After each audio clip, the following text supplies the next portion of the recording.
What's up, guys? Welcome to another video, and today we are reviewing Creed 3. Now, Creed 3, listen, now I want to get this giant elephant in the room.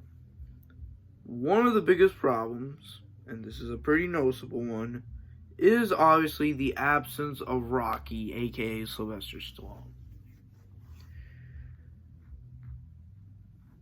Can I tell you why? Sylvester Stallone isn't in this movie? That's because of it's a pretty it's a huge drama because of him and the producer Earl Winker. Now, Earl Winker apparently owns the franchise. Okay? Apparently he owns it. Which means, and Rock and Sylvester Stallone has come out to say that essentially it is pretty ridiculous, the fact that he doesn't even have the rights to his own franchise, which is crazy, because I think he has every right to have his franchise. Like, it's practically his baby, because it is his baby. It came in here. Because did you know that he also written all the Rocky movies, all the first 6? Okay, that is crazy. That is so crazy. But yeah, that's the backstory of this movie.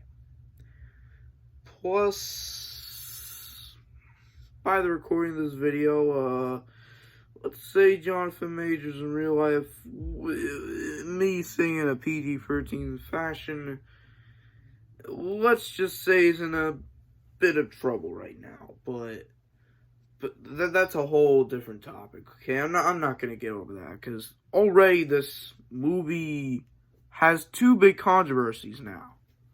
But yeah, now, to me, the biggest standout of this movie was probably Jonathan Majors as the villain of the movie. So, like, I still think he was probably the best parts of that movie, in my opinion. Much like with Ant-Man 3, Creed 3 was also another big win for him.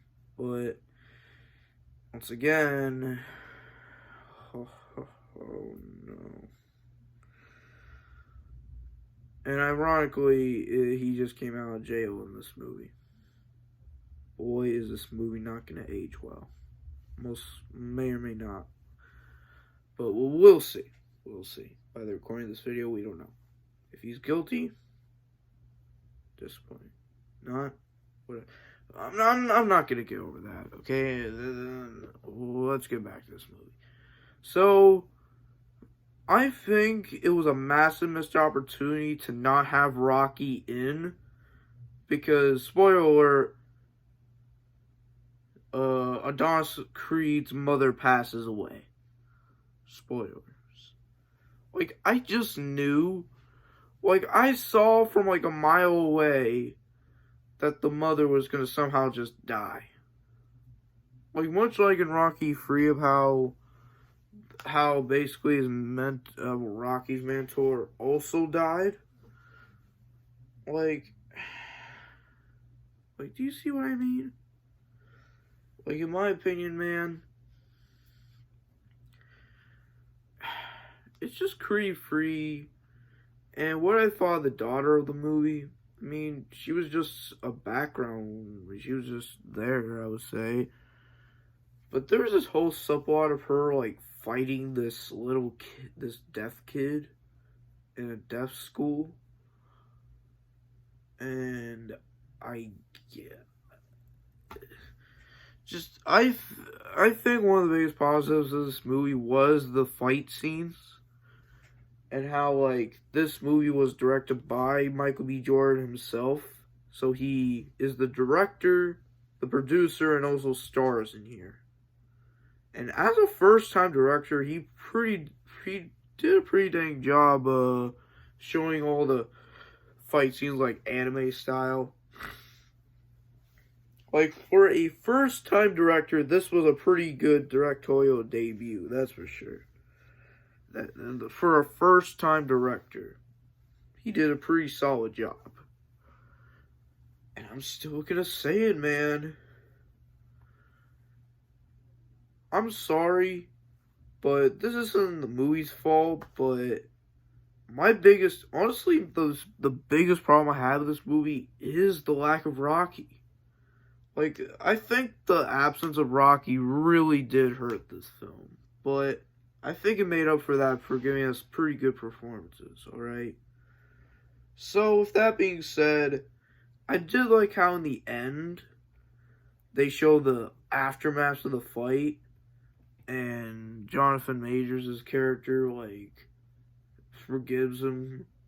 Is like, and basically, I think that fight kind of teaches him a bit of a lesson. Like, I actually felt a little bit bad for him a little bit. That's never happened before.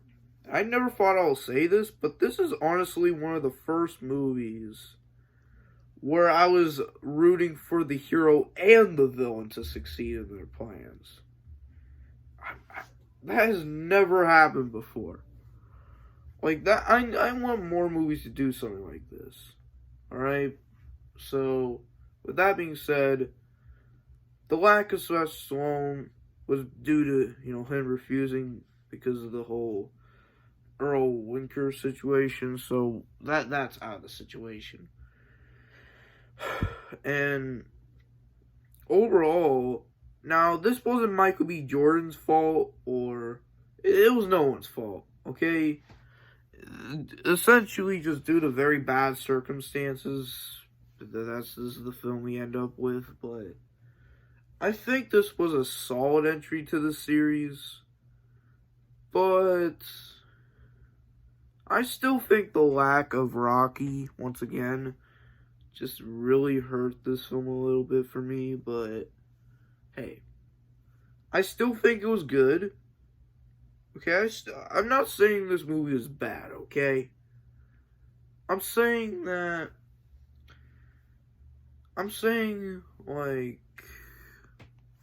I think it could have been better. It could have been a little bit better, but hey, we can't get what we get nowadays, can't we? But yeah.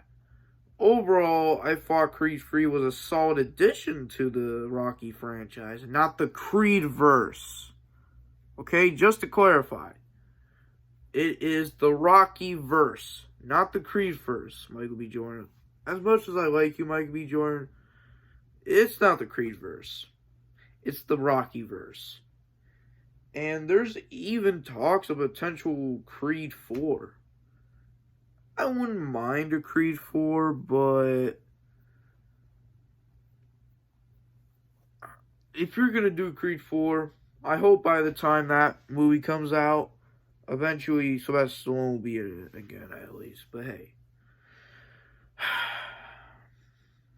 And that's it. Creed 3 came out in this year. By the time of recording this video, it's 2023. So, and I made pretty solid money at the box office, which currently talks of Creed 4, or currently,